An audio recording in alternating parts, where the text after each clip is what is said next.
And we will see that there is a great fluctuation in the amount of enzymes in each person, active enzymes, with up to 60% variability between individuals.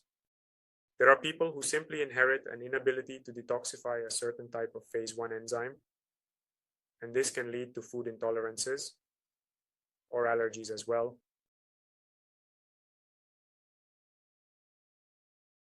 Well, here we have a summary of all the phases.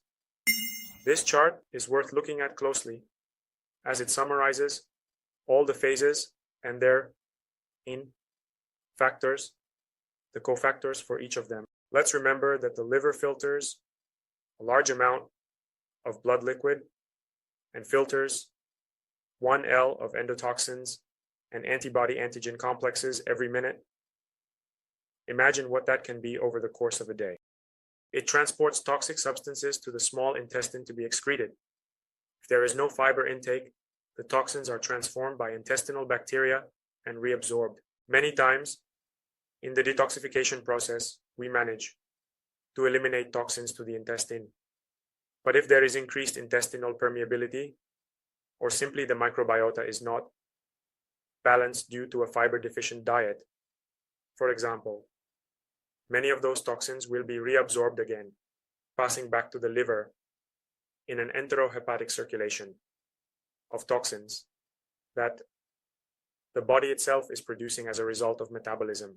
So we need to ensure that the process from the intestine to the rectum and then into the feces is done correctly. And well, it has 3 enzymatic detoxification processes in 2 main phases, phase 1 and phase 2. As I was saying, phase 1 involves lipophilic toxins. These can be exotoxins, which accumulate mainly in adipose tissue, and endotoxins that do not accumulate in adipose tissue, but go directly to the liver. Among these exotoxins are medications.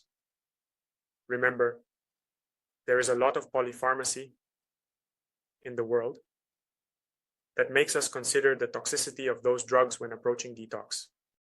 Also pesticides, solvents, and food additives. All of this can lead to an increase in exotoxins. And endotoxins are those produced by the body, hormonal waste, bacteria, trosamines. And within all this, we should also consider heavy metals, which are key players, and xenobiotics, including carcinogens.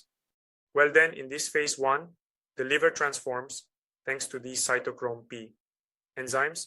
As I mentioned, there are between 50 to 100 enzymes with various cofactors. We will see that B group, the B complex, predominates in this phase. So let's take a key point to the consultation.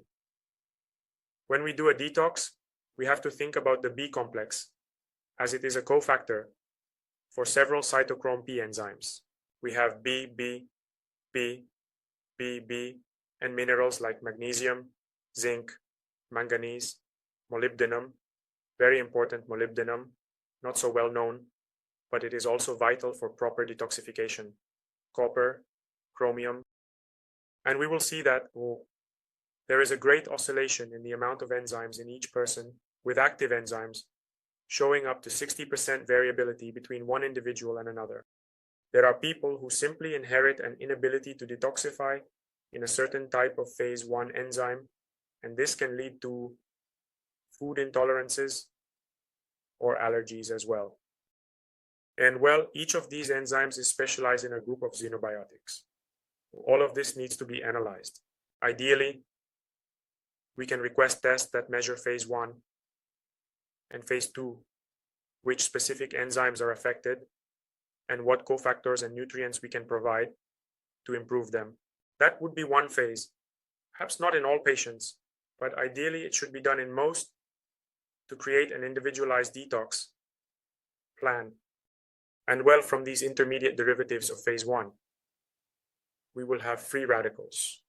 These are highly reactive, as I mentioned, even more so than the initial ones.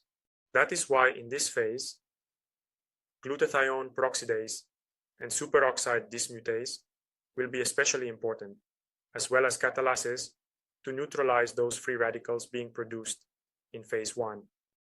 That is why antioxidants such as vitamin C, vitamin E, carotenoids, and glutathione are important. Glutathione is a key player in hepatic detoxification. It is perhaps the most important endogenous antioxidant, and within superoxide dismutase. Zinc, manganese, and copper are important for its action. There are others like resveratrol and others that contain anthocyanins. Then we move on to phase 2, which is mainly about conjugation. It has 7 conjugation pathways. Basically, what happens in this phase is that the protective compound hints to the toxin to be eliminated. Glutathione also does this partly thanks to the enzyme glutathione transferase, and it requires cofactors for glutathione to be produced, such as methionine, cysteine, and also vitamin C and B. Selenium is also important. There is sulfur conjugation that requires sulfotransferase and these cofactors. Black radish, for example, in foods is very interesting. Beta-taurine, cysteine, sulfoxidation requires methionine, cysteine, and amino conjugation, which are the aminotransferase enzymes, requires taurine. Glycine, we will see, is essential for the production of glutathione, and we can supplement it in the form of dietary supplements, or also find it in foods that we will see later. Arginine and glutamine are also required. There are methylation processes through the methyltransferase enzymes that require choline, B complex in general, and methionine. Acetylation, thanks to N-acetyltransferase, requires these cofactors. Desmodium can also be used as a plant, very interesting, and vitamin C, B, and glucuronidation, in which the enzyme glucuronyl transferase is used, requiring cofactors such as taurine, methionine, cysteine, black radish, interesting. Garlic can also support this pathway, and citrus fruits. So, as we see, for adequate detoxification, we require several cofactors that can be administered through food, or depending on the phase we see affected, whether because we did an analysis or we simply suspect it based on clinical history, we can reinforce with these nutrients.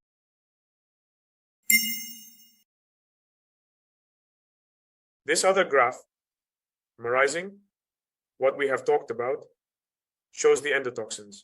Endotoxins. These are the nonpolar lipophilic toxins, which are inducible enzymes that increase with certain products. So, if a person already has phase 1 increased more than usual, more than what is required, that is not beneficial, because if many metabolites from phase 1 pass to phase 2, and phase 2 cannot keep up, we will have a greater amount of toxins due to phase 1 producing these intermediate metabolites. And what increases these enzymes? Well, alcohol, coffee, chocolate, grilled foods, smoked products, benzoapyrene, protein diet, dioxins, pesticides, also trans fats, steroid hormones, chemicals, and medications. And it requires these factors, these cofactors. We have already talked about some of them.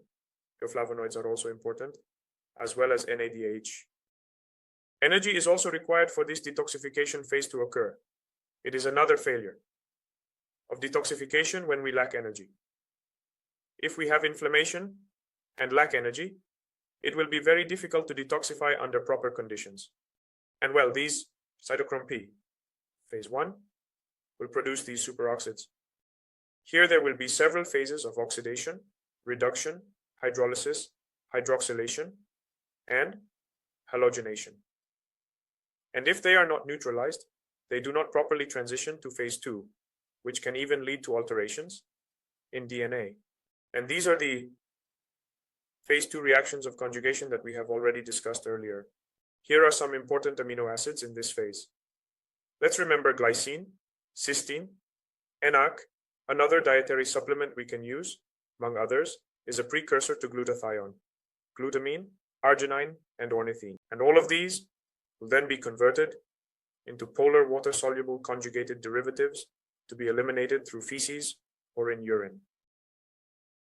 There must be a balance between phase 1 and phase 2 reactions, meaning that the metabolites from phase 1, which are potentially more toxic than the originals, should be properly coordinated with phase 2. And we need to be aware of this. It is common for people with skin disorders to have phase 1 affected, either because it is too active or because it is too inactive. That is what genetic tests are for. There are other factors, for example, those that increase the ratio between phase 1 and phase 2. Activity can disrupt that balance, producing the harmful metabolites we discussed earlier. These factors include diet. Some foods and supplements increase phase 1 enzyme activity. Smoking and alcohol consumption induce phase 1 too rapidly, while age decreases phase 2 activity. Sex. Premenopausal women show between 31% to 40% more activity of phase 1 enzymes than men, or postmenopausal women. Certain diseases and genetics will also condition an imbalance between phase 1 and phase 2.